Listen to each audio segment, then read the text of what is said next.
Et nous recevons naturellement au téléphone Awali Aramadou, le patron du journal L'éveil de la Nation. Awali, bonjour.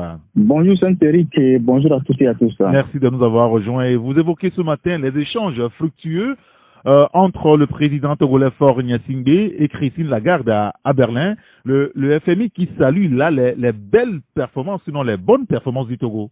Tout à fait, Eric, le chef de l'État Faure Gnassingbé, à marge du sommet du G20 Compact with Africa, cette semaine en Allemagne, à Berlin, a rencontré diverses personnalités, dont la française Christine Lagarde, directrice générale du FMI de son État. Et cette dernière qui s'est d'abord réjouie de retrouver le président togolais et qui a passé en revue avec ce dernier les différentes questions économiques, les enjeux, les projets de réforme et la très bonne mise en œuvre, selon elle, du partenariat entre le FMI et le Togo. Et cette dernière a souligné le soutien de son institution et qui à l'économie togolaise également. Et Madame Christine Lagarde n'a pas oublié la mission de la troisième revue du FMI qui était à Lomé. Et cette mission, justement, a salué les efforts du gouvernement togolais dans la mise en œuvre, justement, des réformes économiques et fiscales, ainsi que dans l'assainissement des finances publiques et électorales. D'accord. Parlons maintenant du rapport Doing Business 2019, puisque vous évoquez le bon du Togo dans ce classement du business. C'est ça, Eric. Justement, le Togo a fait un bon qualitatif de 19 places dans le classement du business de la Banque mondiale 2019 publié cette semaine. Le Togo qui quitte la 156e place mondiale à la 137e place. Et avec ce nouveau score, le Togo devient le premier dans l'espace UEMOA, le premier top performer dans l'espace UEMOA et deuxième en Afrique. Et ces performances ont été le fruit des réformes engagées et l'amélioration des affaires dans 6 domaines, notamment la création d'entreprises, l'obtention du permis de construire, le raccordement à l'électricité, le paiement des taxes et impôts, le transfert de propriété et d'exécution de contrats. Et donc, nous disons que le Togo a dévancé plusieurs pays, notamment le Sénégal, le Nigeria, le Cambodge et aussi le Liban. Très bien. Écoutez, on lira l'article dans le journal. Et puis, le volet politique maintenant, avec l'audit du fichier électoral par les experts de la CEDEAO. Awali, est-ce que nous allons aujourd'hui vers la validation du recensement? C'est la question de ce matin, Eric, et nous la posons, elle est juste. Nous disons que depuis le recensement dans les 2 zones qui s'est achevé le 25 octobre dernier, la CEDEAO aujourd'hui a présenté ses experts, les 2 experts électoraux pour l'audit du fichier. Il s'agit de Madame Karine Madame Karine Salih Madjira et de Monsieur Mamadi et Condé, tous 2 consultants spécialistes à la matière. Et déjà, mardi, ces 2 experts ont été présentés par la CEDEAO à la CENI et qui vont désormais auditer ce fichier-là. Et nous disons que ce fichier qui sera désormais audité, est-ce que nous pendons vers carrément la validation des travaux de la CENI quand on sait que la coalition ne jure que par cette CENI-là pour faire reprendre carrément le recensement électoral. Et donc, nous avons dans l'article essayé de voir les différents boycotts qui n'ont jamais apporté de fruits à cette opposition-là, qui devrait néanmoins participer au scrutin du 20 décembre 2018. Et nous interpellons la CENI et le gouvernement de tout mettre en œuvre pour que très rapidement une session de rattrapage puisse avoir lieu pour permettre à ceux qui n'ont pas pu s'inscrire sur les listes électorales de le faire. Car en l'état, Eric, quelle que soit la situation, la coalition qui ne participe pas à une élection, ces élections, bien qu'elles soient transparentes, équitables, seraient mal vues dans certains milieux diplomatiques. Et donc nous appelons la CENI à faire diligence pour que très rapidement quelques jours soient accordés pour que ceux qui n'ont pas pu s'inscrire puissent le faire. Et donc, l'interrogation du jour, l'audit de la CEDEAO est-il carrément la validation des travaux de la CENI? Très bien. Ben, écoutez, on lira donc votre interrogation, l'article d'ailleurs sur la question de l'audit du fichier électoral dans votre journal L'éveil de la nation. L'autre sujet, le dernier qu'on va aborder avec vous d'ailleurs, c'est par rapport donc à la CENI et à l'Union des forces de changement. L'UFC s'explique et se dit prête d'ailleurs pour le 20 décembre. Oui, l'UFC est déjà prête pour les élections législatives du 20 décembre prochain. Eric, le parti de J-Christ Olympio était en conférence de presse mardi au siège à Lomé et le parti s'est prononcé sur la crise depuis le 19 août 2017 ainsi que l'implication de la CEDEAO, également la synthèse du problème à la CENI avec le statut de l'UFC comme opposition parlementaire et également les préparatifs et appels de l'UFC pour des élections transparentes et équitables. Et au cours de la conférence de presse, les responsables de l'UFC, notamment M. Isaac Tiapé, conseiller politique de J-Christ Olympio, Dr. Foli Gada et le ministre André Johnson. Et donc, ils ont réitéré l'engagement de l'UFC à arriver à l'alternance politique, mais d'une manière apaisée et négociée. Et donc l'UFC a longuement expliqué sa posture aujourd'hui à l'Assemblée nationale avec le statut de l'opposition. L'UFC est bel et bien un parti de l'opposition parlementaire. Mais néanmoins, l'UFC dit être prête à quitter la CENI si la CEDEAO décidait autrement. Et donc, le parti a également rassuré ses militants qu'il sera bel et bien aux élections du 20 décembre et que d'ailleurs, le parti compte remporter plusieurs sièges pour faire croire à ceux qui l'ont déjà enterré que l'UFC est toujours en vie. D'accord, très bien. Bon, vous avez évoqué aussi un sujet sport, on va pas le commenter, c'est vrai, sur la 6e journée de la première division ce week-end au Togo, Sarah Sport est dans le fauteuil de leader, c'est ce que vous rappelez ce matin. Merci beaucoup, Awali. Merci, Saint-Éric. Allez, bonne journée. Bonne journée, Eric. Et c'est Meda Rametepe qui nous a rejoint. Meda, bonjour. Oui, bonjour, Eric. Merci d'être avec nous ce matin. Vous revenez sur la 63e session ordinaire de la CADHP. Le Togo épinglé sur les nombreuses violations des droits de l'homme. Oui, tout à fait. Les autorités togolaises ont été malmenées. Hier à la 63e session ordinaire des droits de l'homme et des peuples tenus à Banjul en Gambie. Et il faut dire que bien que le Togo soit réélu au Conseil des droits de l'homme de l'ONU, et la situation au pays en matière des droits de l'homme n'est pas très réalisante. Et des défenseurs des droits de l'homme et des militants des partis d'opposition, notamment de la C14, sont arrêtés, détenus depuis plusieurs mois.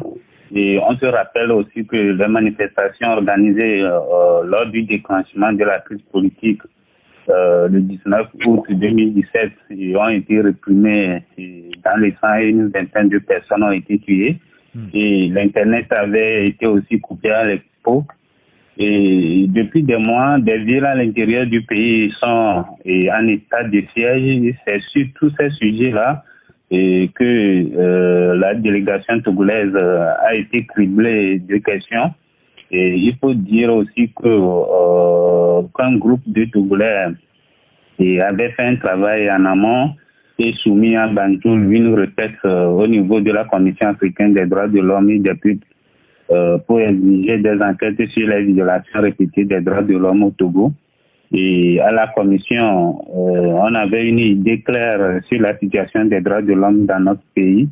Et comme recommandation, il est demandé au gouvernement de libérer sans condition les personnes détenues, de diligenter des enquêtes sur les violations des droits de l'homme et de veiller et à ce que tous les Togolais puissent exercer leur droit à la liberté d'expression. D'accord, et toujours dans cette veine, vous évoquez le cas de la coalition de 14 partis qui condamne les intimidations et agressions des militaires à Sokodé. Oui, et la coalition de 14 partis est revenue sur les événements qui se sont produits les 28 et 29 octobre dernier à Sokodé. Et des militaires avaient mené des expéditions punitives dans la ville et dans certaines localités de la préfecture de Kaoudo. Et selon la coalition, les militaires à bord des pick-up ont sillonné la ville et passé à tabac les populations.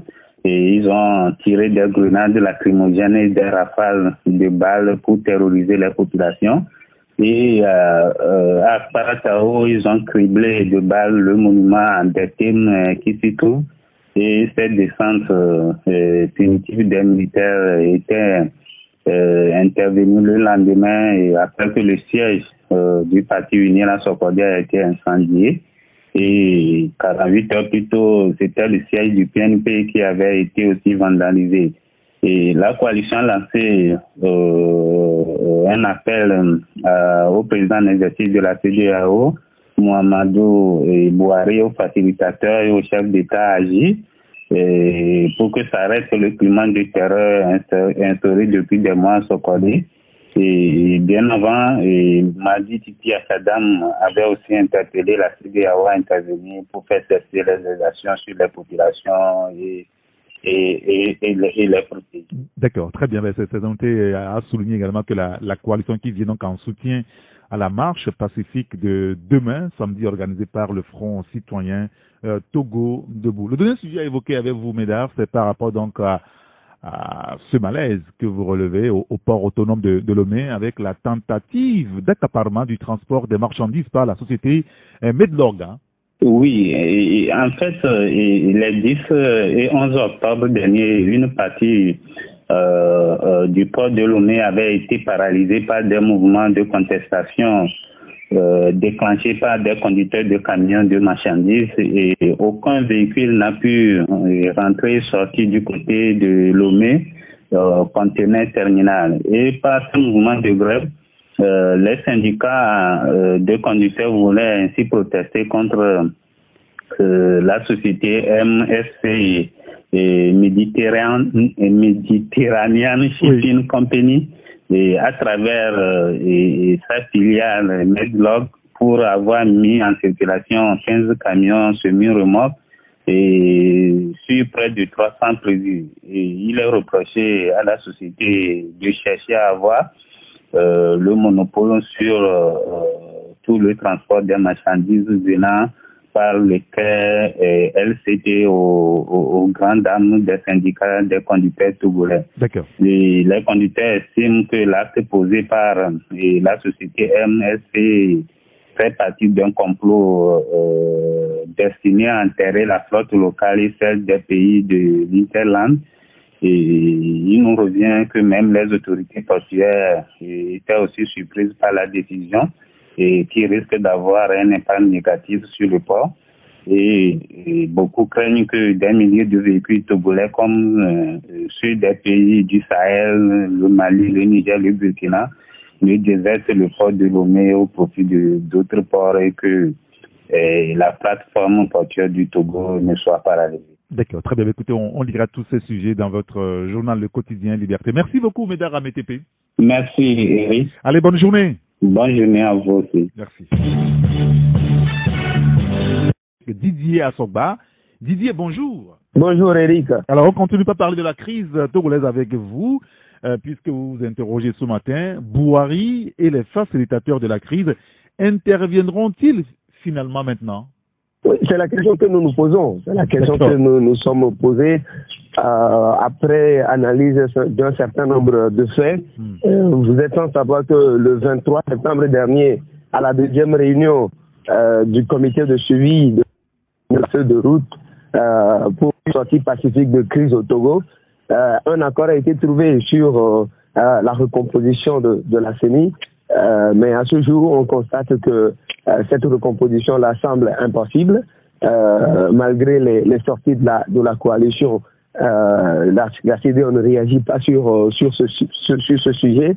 La place de l'UFC pose toujours problème et on attend toujours l'intervention des membres du comité de suivi pour que le dénouement arrive.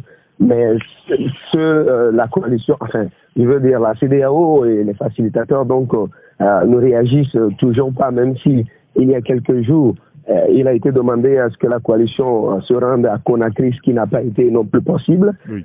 Nous ont posé cette question-là parce que le recensement également a été fait dans la coalition de l'opposition qui avait même demandé aux populations de se tenir à l'écart parce qu'il y aurait un autre recensement lorsque ces membres vont intégrer la CENI. À ce jour, ces membres n'ont pas intégré la CENI, le recensement a été fait. La CEDEAO a même envoyé des experts pour auditer le fichier électoral. Ça veut dire que la CEDEAO a commencé à donner son aval à tout ce qui se fait au processus. Et vient cette affaire-là de se coller maintenant, où depuis quelques jours, la coalition parle donc de bastonnade systématique de répression en cours dans cette ville après que le siège du PNP a été rebaditionné, dit-on, sous le regard bienveillant des forces de l'ordre et de sécurité, notamment les militaires, et que le siège de l'UNIR a été incendié. Il y a une fouille systématique de la ville où on passe à tabac les populations selon la coalition, qui, dans un communiqué hier jeudi, donc, a encore interpellé la CEDEAO, le président émérite de la CEDEAO, Mouamadou Bouhari, les facilitateurs et toute la communauté internationale, à intervenir pour donc arrêter le régime de Faure Gnassingbé, dit cette coalition, dans cette dérive répressive qui est en train d'éloigner l'issue pacifique de la crise en cours. Et nous nous sommes posé cette question parce que ça tout semble dire que la CEDEAO n'entend pas les appels incessants lancés à son endroit à part la coalition de l'opposition, et nous nous demandons si maintenant cet appel-là sera entendu et que Mouamadou Bouhari et les facilitateurs donc vont intervenir. D'accord, très bien, on avisera, n'est-ce pas? Alors toujours sur la question des élections à venir, les jeunes patriotes se mobilisent à eux pour la victoire. Et quand on parle des jeunes patriotes aujourd'hui au Togo, c'est par rapport donc au MPDD d'Agbeyomi Kodjo, le MPDD qui est le transfuge de Obu. En tout cas, ces jeunes se mobilisent pour la victoire. Hein. Voilà, les jeunes patriotes, c'est la frange juvénile du mouvement patriotique pour la démocratie et le développement, oui. le parti d'Agbeyomi Kodjo. Donc, à l'issue du recensement, ces jeunes-là se sont retrouvés au siège du parti et se sont concertés, ont demandé à ce que le processus se déroule, le processus électoral se déroule de façon transparente, libre, et que à l'issue, les vainqueurs soient ceux qui sont choisis dans les urnes par la population. Et donc les jeunes du parti de l'ancien Premier ministre Agbeyomi Kodjo se mobilisent à cet effet, se mobilisent donc pour arracher un certain nombre de sièges pour le parti politique et dans la nouvelle assemblée qui sortira donc des prochaines élections. D'accord, très bien. On lira cela sur votre site. Et puis le dernier sujet, et tout le monde en parle depuis ce matin, c'est Do Business 2019, avec le classement remarquable du Togo quand même, hein, il faut le noter. Oui, ce classement est remarquable pour le Togo, surtout que depuis plus d'un an, le pays traverse une crise qui ne dit pas son nom, une crise politique qui devrait et qui a même agi sur plusieurs points de l'économie, au vu des chiffres, des experts en économie parleraient de quelques milliards. On a parlé de 1000 milliards il y a un temps, un peu plus maintenant, de francs CFA perdus sur les 1 an déjà. Ça fait beaucoup pour l'économie togolaise, mais sur cette même période-là, le Togo a opéré un certain nombre de réformes, des réformes économiques notamment. Le raccordement à l'électricité pour les populations, la facilité de création des entreprises et un certain nombre de réformes qui permettent aujourd'hui à ce que dans le classement 2019 établi par les experts de la Banque mondiale pour la facilitation des affaires dans le monde, Le Togo se classe désormais 137e sur le plan mondial, ce qui fait un bond de 19 places de gagner. Deuxième pays de la zone UEMOA, classé juste derrière la Côte d'Ivoire et devant le Bénin. Deuxième pays réformateur derrière le Rwanda. C'est une belle performance, un classement remarquable. Et cette fois, ce que nous allons espérer, c'est que la dynamique réformatrice va continuer et que les réformes qui ont déjà été opérées soient véritablement appliquées, mises en œuvre pour que la population togolaise soit prise en compte, se sente réellement les impacts de ces réformes-là dans la vie de tous les jours, notamment ce raccordement à l'électricité dans les zones semi-urbaines et dans la périphérie de Lomé. On parle encore de toiles d'araignée un peu partout. Nous pensons que ces réformes-là seront appliquées à fond pour que les populations sentent véritablement leur impact dans leur vie. Très bien. Ben, écoutez, on lira tous ces sujets-là sur votre site internet togobreakingnews.info. Merci beaucoup Didier Assogba. Merci Eric. Allez, bonne journée. Bonne journée, bonne suite d'émission et bonne journée aux auditeurs et auditrices également qui nous suivent. Merci beaucoup et à bientôt. À bientôt. Anani Galé. Anani, bonjour. Oui, bonjour Eric. Merci de nous avoir rejoints, d'avoir patienté quelques secondes. Et ce matin, vous parlez politique et la question autour de l'audit du fichier électoral par les experts de la CEDEAO. Est-ce qu'il y a aujourd'hui des incertitudes qui se profilent à l'horizon, Anani? Ah oui, il faut dire que c'est à travers une correspondance adressée au président de la CENI par Dr Garba Lompo, le représentant permanent de la CEDEAO Togo, qu'on a appris la décision de la CEDEAO d'auditer le fichier électoral. Et depuis le 30 octobre, les deux experts que sont Madame Karisali Majira et M. Mamadi Kondé ont pris fonction. Et il s'agira pour eux d'auditer le nouveau fichier électoral afin de garantir sa fiabilité. Le rapport est très attendu par les protagonistes de la crise, surtout la coalition des 14 partis de l'opposition et le peuple togolais. Mais déjà, cela laisse présager des incertitudes. Et nous disons cela parce que si le fichier électoral venait à être rejeté, il y a de fortes doutes que le pouvoir en place fasse marche arrière. Voilà. Et de l'autre côté, si les experts ne trouvent pas grand-chose à redire sur le fichier, la C14 manifestera son mécontentement. Et ce sont des situations qui ne sont pas à résoudre pacifiquement la crise. Et dans ce contexte, la CEDEAO joue encore sa crédibilité qui est d'ailleurs entachée par rapport aux événements douloureux de 2005 que le Togo a connus. Aussi, il y a contradiction entre les recommandations pour sortir de crise une sortie définitive de la crise et la position adoptée par la CEDEAO devant la conduite unilatérale du processus électoral par le parti au pouvoir. La CEDEAO avait demandé la suspension des travaux à la CENI afin de régler sa composition inclusive. Mais l'instance communautaire s'est arrêtée à une simple déclaration. Les résultats sont là avec l'enrôlement des mineurs et des étrangers, des irrégularités devant lesquelles la CEDEAO est très attendue, puisqu'elle joue encore sa crédibilité et dans ce processus électoral. Les leaders de l'opposition que nous avons approchés attendent le rapport des experts avant de se prononcer. D'accord, très bien. Bah, écoutez, on lira l'article dans votre journal à la page 3. Et puis, Togo, debout, marche, demain, s'exclamez-vous. Un autre sujet sur un tout autre plan, c'est les multiples projets et les milliards investis dans l'agriculture au Togo. Pourquoi le secteur peine-t-il à décoller finalement, Anani? Ah oui, c'est la grande interrogation quand on sait que ces dernières années, l'agriculture togolaise a reçu beaucoup de financements et initié beaucoup de projets. Seulement, les résultats sur le terrain démontrent autre chose. Il y a une grande disparité entre le tapage médiatique, l'exécution des travaux et le décaissement des fonds aux principaux bénéficiaires que sont les agriculteurs.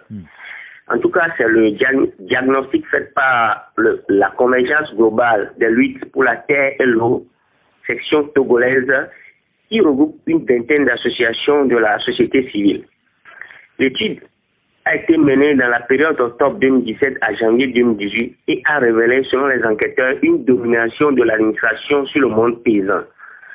L'enquête révèle, entre autres, l'inquiétude chez les paysans, puisque, note le rapport, le gouvernement développe des positions ambiguës. D'un côté, il présente des projets comme un engagement envers les agriculteurs, mais de notre angle, c'est autre chose qui est servi comme sa volonté de plus en plus orientée vers l'agro-business.